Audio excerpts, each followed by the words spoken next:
I'm currently in the process of building a brand new streaming PC. And one major component of that streaming PC is actually going to be the microphone. So since I've been on the market for a new microphone, this guy ended up popping up into my inbox. This is the HyperX Quadcast. The HyperX Quadcast is a USB multi-pickup pattern condenser microphone. It's very similar to another very popular microphone out there for live streaming, the Blue Yeti. That's the one I have right here in the background. So what I figured for this video would be pretty interesting is actually compare the two microphones and see how the Quadcast stacks up against the reigning champion. Throughout this video, I'll be switching back and forth between my HyperX Quadcast and my Blue Yeti Pro.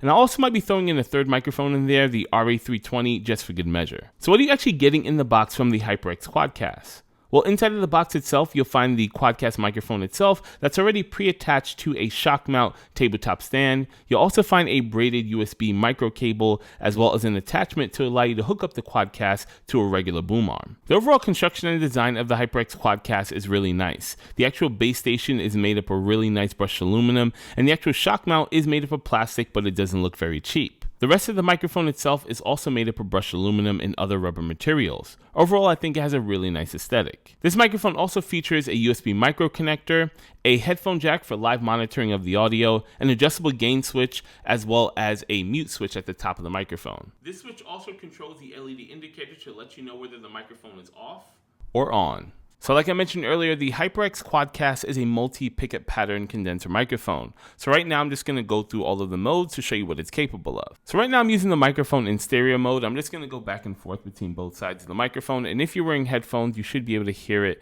in each side of your ear. This is good if you possibly have people on two different sides. You just want to have sort of a stereo pickup pattern. That's what this mode is for. Now we have omnidirectional, which pretty much is going to pick up everything in all directions. Now we have it in bidirectional mode, which should pretty much pick up things on these two sides of the actual microphone. And then finally, we're back to cardioid mode, which is pretty much the best mode for spoken word or speech, similar to what I'm doing here. All right, so right now I'm speaking to you guys from the Blue Yeti. So this microphone is very similar to the Quadcast. It is also a USB condenser multi-pickup pattern microphone. So this microphone pretty much does come with a lot of similar things, such as a tabletop stand. It also does come with a headphone jack for live monitoring. It also has those multiple pickup patterns. So it does have stereo, omnidirectional, bidirectional, and cardioid. So hopefully this is enough of me talking into the Blue Yeti for you guys to make a pretty decent comparison between the audio differences between the two microphones. Now that you presumably heard the audio coming out of both of these microphones, which one do you prefer? Now I'll tell you guys what I personally prefer, and that is actually the warmer tone coming out of the HyperX Quadcast.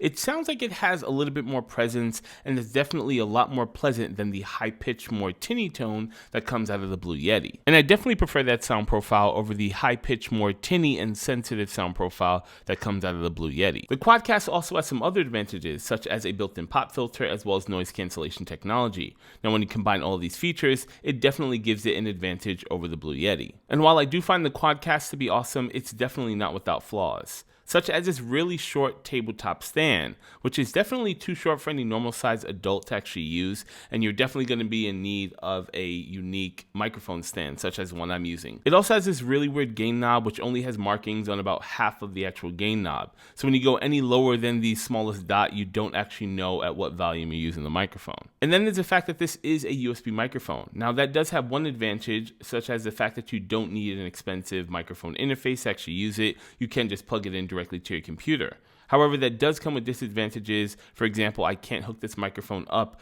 to this camera directly, so I have to record it on my computer and then sync it in post. And then you also don't have the ability to hook up more than one microphone. So maybe those multi-modes might actually come in a little bit useful. And then there's one of the biggest flaws of them all, the fact that this is a cardioid microphone. HyperX wants you to use this as a streaming microphone. However, using something with this type of pickup pattern definitely subjects it to picking up a lot of background noise.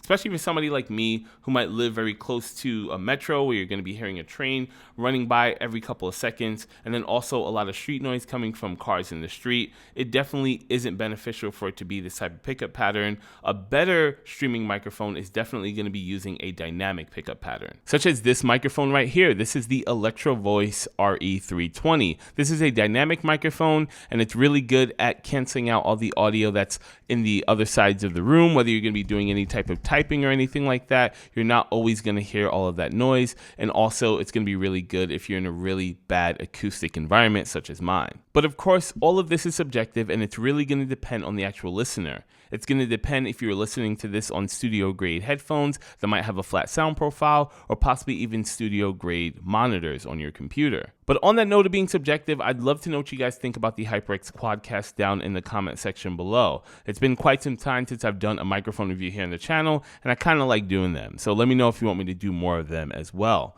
Also, while you guys are down there, if you like these kind of videos, slam on the like button. And if you aren't already subscribed to the channel and it's your first time here, consider subscribing. Once again, guys, my name is Fran. Thanks for checking out this video, and I'll see you guys on my next one.